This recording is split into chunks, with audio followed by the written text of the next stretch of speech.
Hi Chetan గారు. Hello madam. Chetan గారు, ప్రొఫెషన్‌ని బట్టి కూడా మోకాళ్ళ నొప్పులొస్తాయా? ప్రొఫెషన్‌ని బట్టి మోకాళ్ళ నొప్పులు ఒక్కటే కాదు. హ్మ్. ప్రొఫెషన్‌ని బట్టి రోగాలు కూడా మారుతాయి. For example? ఎగ్జాంపుల్ అంటే ఇప్పుడు కంటిన్యూయస్‌గా కూర్చొని పనిచేసే ఉద్యోగాలుంటాయి. హ్మ్. మళ్ళా కొందరికి బరువు కూడా ఎక్కువుంటది. హ్మ్. కొందరికి నార్మల్ ఉంటది బరువు. హ్మ్. కంటిన్యూయస్‌గా కూర్చొని పనిచేసే ఉద్యోగాల్లో ఎట్లా? ఇప్పుడు రైల్వే డిపార్ట్మెంట్‌లో పనిచేస్తున్నారు. బ్యాంక్‌లో పనిచేస్తున్నారు. కార్పొరేట్‌లో పనిచేస్తున్నారు. ఏమైతది?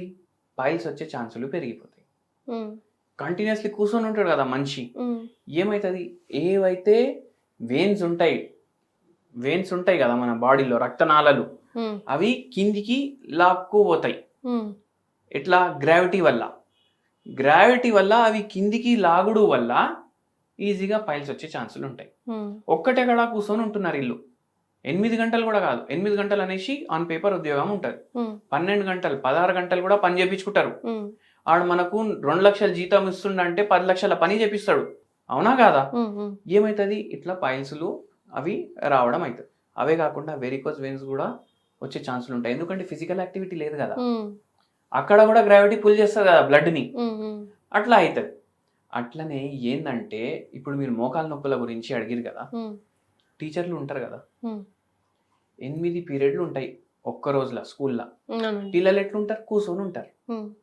ఇప్పుడు మన దాంట్లో చూడండి, మన పూర్వీకులు ఎప్పుడైతే ఇండియన్ ఎడ్యుకేషన్ సిస్టమ్ ఏదైతే ఉండే, అంత మంచి ఎడ్యుకేషన్ సిస్టమ్ ఏది కాదు. హ్మ్. అంటే గురుకుల్లా పోయి చదివి, గురు భక్తి, గురు సేవ ఇట్లా ఉండే అన్నీ. హ్మ్. అంటే పెద్దవాళ్ళకి రెస్పెక్ట్ కూడా చేయడం గురువు నేర్పిస్తుండే. హ్మ్. లైఫ్ ఎట్లా లీడ్ చేయాలి అది కూడా నేర్పిస్తుండే. చదువులు కూడా చెప్తుండే. ఇప్పట్లాగా కార్పొరేట్ చదువులు కాదు. అప్పుడు ఏంది? గురువు కూడా కూర్చొని ఉంటుండే. పిల్లలు కూర్చొనన్నా ఉంటుండే, నిల్చొని ఉంటుండే. కానీ గురువు నిల్చొని పాఠాలు చెప్పేటిది లేకుంటుండే. అవునా కాదా? అవునండి. రోగాలు ఇట్లా వస్తుండేనా? ఇప్పుడు మొత్తం రోజు 8 గంటలు నిల్చొని చెప్పాలి. హ్మ్.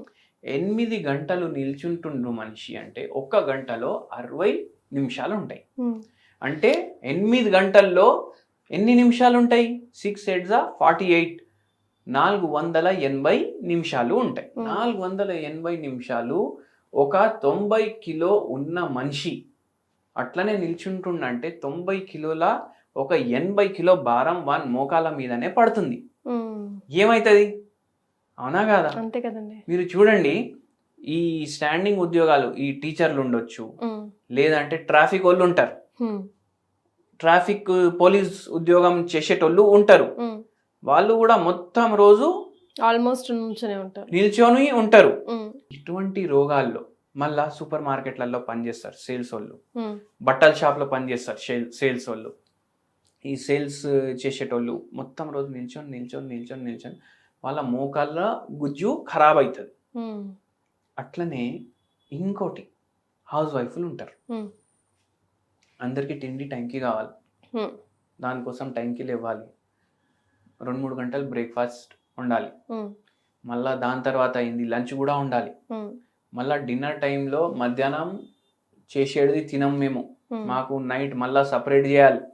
మళ్ళా నిల్చొని మళ్ళా పని చేయాలి. హెల్ప్ ఎవరు ఉండరు. ఒక్కరే. పిల్లలు హెల్ప్ చేయరు, మొగుడు హెల్ప్ చేయరు, ఎవ్వరు హెల్ప్ చేయరు. 9 గంటలు నిల్చొని పని చేస్తున్నారు కదా. సరే ఇది పోనివ్వండి. కొందరు ఎట్లా? స్కూల్లో టీచర్, కాలేజ్లో లెక్చరరో, ప్రొఫెసరో, అసిస్టెంట్ ప్రొఫెసరో, హెచ్ఓడినో హ్మ్. మళ్ళా ఇంటికి వచ్చి ఉండాలి. హ్మ్. అక్కడ ఒక 7-8 గంటలు, మళ్ళా ఇంట్లో 3-4 గంటలు. అంతేనండి. 12 గంటలు నిల్చొనే ఉండాలి మనిషి. మళ్ళీ ఫిజికల్ యాక్టివిటీ ఇప్పుడు ఒక పేషెంట్కి ఇట్లనే ఉండే హాలత్, ముఖాలు మొత్తం ఖరాబ్ అయినాయి. 58 ఏజ్ ఉండే, ఆపరేషన్ చేయించుకోవాలన్నారు.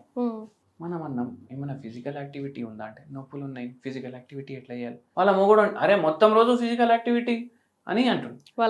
వాళ్ళ ఆయన ఏమో అరే మొత్తం రోజు ఫిజికల్ యాక్టివిటీ చేస్తుంది, ఇంత వండుతుంది, ఇంత స్కూల్కి పోతుంది, ఇవన్నీ చేస్తుంది. అయితే మనం చెప్పినాం నిల్చొని పని చేయడం, కూర్చొని పని చేయడం ఈక్వల్ అంటాం. కూర్చొని పని చేసినప్పుడు హిప్స్ మీద పడుతుంది బరువు, నిల్చొని పని చేసినప్పుడు మోకాల మీద పడుతుంది. ఎక్సర్సైజ్ ఎక్కడైతుంది? అదే. అవునా కదా? మీరు ఏం చేయండి, మీరు మీ మిసెస్కి హెల్ప్ చేయండి వంట గదిలో. మీరు కూడా చేయండి, మిసెస్ కూడా చేస్తారు. ఇద్దరు కలిసి చేసుకుంటే తొందరగా అవుతుంది. అరే నేను మొత్తం రోజు పని చేసి వస్తాను కదా అనేసి అంటున్నాను. ఈమె కూడా పని చేస్తుంది కదా, మరి అవునా కదా? So Simple. అది మార్పు రావాలి, అండర్స్టాండింగ్ రావాలి. అట్లా అయితే ఏమవుతుంది, ఈ లేడీకి కూడా పని తగ్గుతుంది. పని తగ్గుడు వల్ల జర రెస్ట్ ఉంటుంది. ఒక 3 గంటలు రెస్ట్ పెరిగింది అనుకోండి, దాంట్లో 1 గంట ఫిజికల్ యాక్టివిటీ అయిపోతుంది కదా, అవునా కదా? అవునండి. అట్లా మనం మోకాలు పాడు చేసుకుంటాం. ఈ పేషెంట్కి మొత్తం తగ్గింది మన దగ్గర మందులు వాడినాక. ఇట్లా స్ట్రెస్ ఉంటుంది.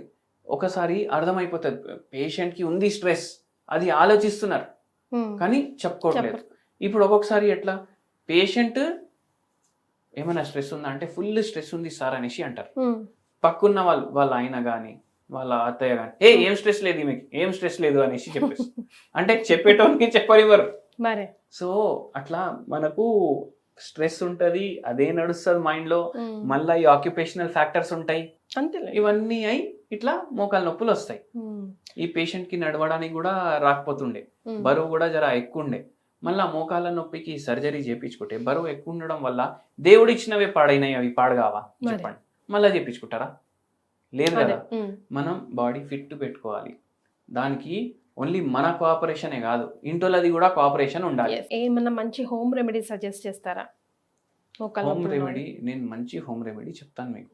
నేనేం చెప్తా అంటే మీరు క్యాలెండ్యులా టీ తాగండి అంట. పేరు వినడానికి ఎంత విచిత్రంగా మంచిగా ఉంది కదా, ఇంగ్లీష్ పేరు ఉంది క్యాలెండ్యులా టీ.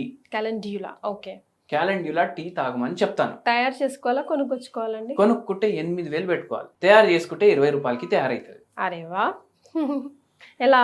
క్యాలెండ్యులా ఏంది అంటే హోమియోపతిలో కూడా వాడతాం. ఓకే. ఎట్లా అంటే ఇప్పుడు చిన్న పిల్లలు ఆడుకుంటూ కింద పడితే దెబ్బలు తగులుతాయి కదా, దానికి యాంటీసెప్టిక్ లాగా డెటాల్ కాకుండా మీరు క్యాలెండ్యులా మదర్ టించర్ అనేసి మెడిసిన్ ఉంటుంది, అది కొనుక్కొని డెటాల్ బదులు ఇది రాస్తే యాంటీసెప్టిక్ లాగా పనిచేస్తారు. ఓకే. డెలివరీ చేసేటప్పుడు గైనకాలజిస్టులు ఉంటారు కదా, వాళ్ళు సూచరింగ్ టైంలో ఎప్పుడైతే వాళ్ళు సిజేరియన్ చేస్తారో అప్పుడు కూడా క్యాలెండ్యులా వాడతారు. అయితే అంత పవర్ఫుల్ ఉంటుంది, యాంటీ ఇన్ఫ్లమేటరీ ఉంటుంది, యాంటీసెప్టిక్ ఉంటుంది. ఓకే. ఇది క్యాలెండ్యులా అనేసి పేరు ఎంత బాగుంది. ఇప్పుడు మనం దీపావళి వచ్చింది, దసరా వచ్చింది, ఉగాది వచ్చింది, పండగ వచ్చింది, మనము దండాలు కడతాం కదా, పూలదండలు. ఏ పూలదండలు అవి? బంతి పువ్వులు కదా. బంతి పువ్వునే క్యాలెండ్యులా. ఏం చేయాలి, వాటర్లో 2 బంతి పువ్వులు వేయాలి, వాటర్ బాయిల్ చేయాలి, స్టవ్ ఆఫ్ చేయాలి, దాన్ని ఫిల్టర్ చేయాలి, అదే క్యాలెండ్యులా టీ. బంతి పూలు నరాల నొప్పికి, మోకాల నొప్పికి, నరాల నొప్పికి కూడా పనికొస్తుంది. డైలీ 2 కప్పులు తాగండి, మంచిగా ఉంటుంది. మీకు రిలాక్స్ ఉంటుంది, మజిల్స్ రిలాక్స్ అవుతాయి, కొంచెం ఇన్ఫ్లమేషన్ తగ్గడానికి హెల్ప్ చేస్తుంది. మళ్ళీ దాని తర్వాత దీంతో పాటు మళ్ళీ మనం హోమియోపతి మందులు కూడా ఇస్తాం. So apart from homeopathy, doctor Chaitanya గారు సజెస్ట్ చేస్తున్న హోమ్ రెమెడీ విన్నారా? బంతి పూలని ఒక 2 వాటర్లో వేసుకొని బాయిల్ చేసుకొని తాగి చూడండి. మోకాలతో పాటు నరాల నొప్పిలో కూడా కొంచెం మీకు పెయిన్ రిలీఫ్ అండ్ రిలాక్సేషన్ ఇస్తుంది అంటున్నారు. క్యాలెండ్యులా టీ మీరు డైలీ 2 కప్పులు తీసుకోండి, మీకు జర హెల్ప్ఫుల్ ఉంటుంది. తీసుకున్న వారు మీకు ఎలా అనిపించిందో కమెంట్ చేయండి, తీసుకునే వాళ్ళు ట్రై చేసి కమెంట్ చేయండి. Thank you so much for joining us.